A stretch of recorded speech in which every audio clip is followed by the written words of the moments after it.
સુરત મનપા કચેરીને બોમ્બની ધમકી મળતા જ તંત્ર હરકતમાં આવ્યું। પોલીસનો મોટો કાફલો ઘટનાસ્થળે બોમ્બ અને ડોગ સ્ક્વોડે ચેકિંગ હાથ ધર્યું। મનપા પરિસરમાં કડક સુરક્ષા ગોઠવાઈ, કર્મચારીઓમાં પણ ફફડાટનો માહોલ જોવા મળ્યો।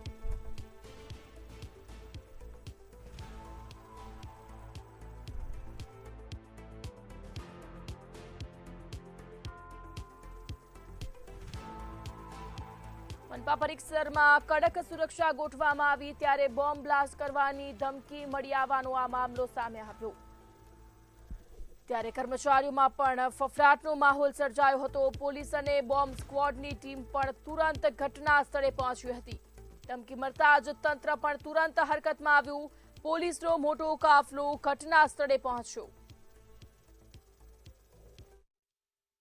સુરત મહાનગરપાલિકા ઓફિસ તાપી ભવનને બોમ્બથી ઉડાવી દેવાના ધમકી મળ્યો છે। ખાસ કરીને વાત કરીએ આજે પહેલી સવારે છે જે સમથિંગ જે મેયર છે એમને ઓફિસમાં એક મેલ આવ્યું હતું કે મેલ નહીં લખ્યું હતું કે બોમ્બથી ઉડાવી દેવાની ધમકી। હાલ બધા પોલીસ હોય જે ડોગ સ્ક્વોડ હોય કે બોમ્બ સ્ક્વોડ હોય બધા અહીંયા ઉપસ્થિત છે અને જે હિસાબે બોમ્બની તપાસમાં હાલ જોડાશે। ખાસ કરીને વાત કરીએ જે હિસાબે જે બોમ્બ સ્ક્વોડ હોય કે ડોગ સ્ક્વોડ હોય બધા પહોંચી ચૂક્યા છે અને જે એમની જોડે વાત કરવામાં ખાસ કરીને પોલીસ સ્ટાફ પણ પહોંચી ગયું છે।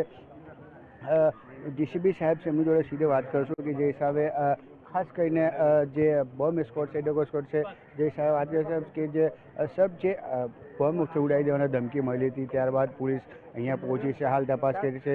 જે હિસાબે છે કે લોકો અહીંયા પહોંચ્યા છે, પોલીસ હોય કે બોમ્બ સ્ક્વોડ હોય કે ડોગ સ્ક્વોડ બધા અહીંયા જે બોમ્બ છે એ શોધવાનું કામ ચાલુ છે। પહેલી સવારે સુરત મહાનગરપાલિકા મેયરને જે ધમકી મળી હતી કે બોમ્બ છોડી દેવાના તે લઈને હાલ જે વાત કરીએ જે લોકો અહીંયા પહોંચ્યા છે, ભલે એમાં સ્થાનિક પોલીસ હોય, એસઓજી હોય, ડીસીપી હોય, ક્રાઇમ બ્રાન્ચ હોય કે પછી જે સુરત શહેર જે ડોગ સ્ક્વોડ હોય, બોમ્બ સ્ક્વોડ હોય બધા અહીંયા પહોંચ્યા છે અને હાલ અહીંયા તપાસ ચાલી રહી છે।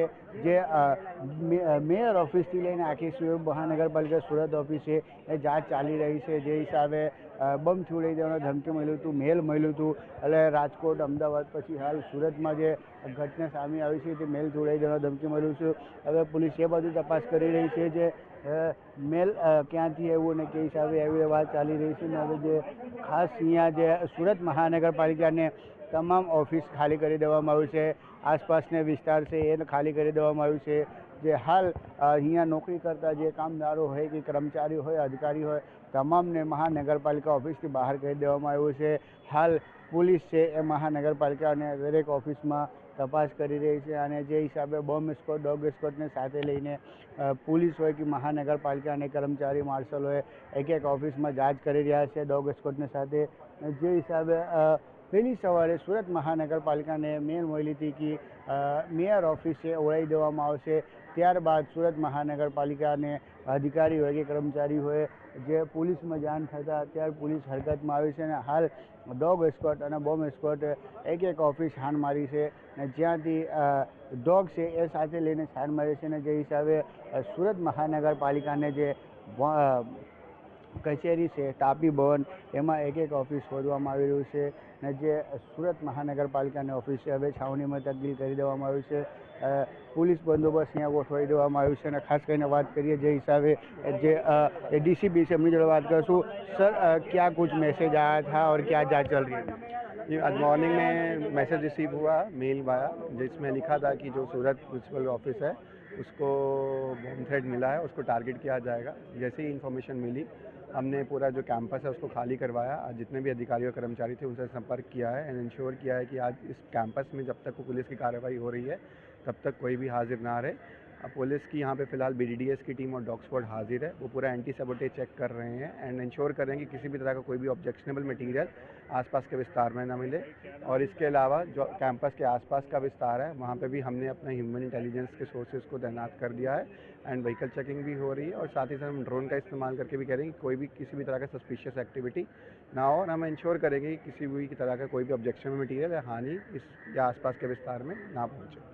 सर खास करके मेल में क्या लिखा हुआ था कुछ?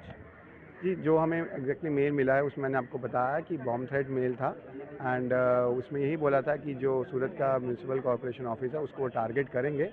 जो मेल आया है उसके भी टेक्निकल एनालिसिस चल रहे हैं एंड उम्मीद है कि वह मेल कहाँ से हुआ है, कहाँ का डिस्ट्रीब्यूट हुआ है, जैसी ही इन्फॉर्मेशन मिलेगी हम मीडिया को थ्रू कर देंगे। सर अभी कौन सी तरफ जा मतलब कैसे जांच हो रही है? जो साइबर क्राइम भी पुलिस इसमें जुड़ी है, मेल किधर से है उसका जांच हो रही है? जी, जो साइबर क्राइम की टीम है वो अपना अलग से काम कर रही है, जो मेल की टेक्निकल एनालिसिस है उस पर काम चल रहा है। जो लोकल पुलिस है वो BDS चेकिंग है, एंटी सबोटेज चेक कर रही है और आसपास का पेट्रोलिंग का विस्तार पूरा इंश्योर कर रही है ताकि कोई भी सस्पिशियस एक्टिविटी और ऑब्जेक्शनेबल मटीरियल ना मिले। બિલકુલ આ ડીસીપી હતા રાઘવ જોન સાહેબ જે બતાવ્યા કે હાલ જે તપાસ ચાલે છે ને જે હિસાબે જે અહીંયા ડોમ એસ્કોર્ટ હોય કે બોમ્બ એસ્કોર્ટ બધા પહોંચીને જાંચ કરી રહ્યા છે. હવે જોવાનું એ રહ્યું છે કે આમાં જે મેલ ક્યાંથી આવ્યું તે બાજુ કઈ તપાસ પણ ચાલુ છે. જે સાયબર ક્રાઇમ પોલીસ છે એ મેલ ક્યાંથી એવું શોધવાનું પણ ચાલુ રહી રહ્યું છે. કેમેરામેન શોએબ શેખ સાથે દીપક રામન, જવે ન્યૂઝ, સુરત.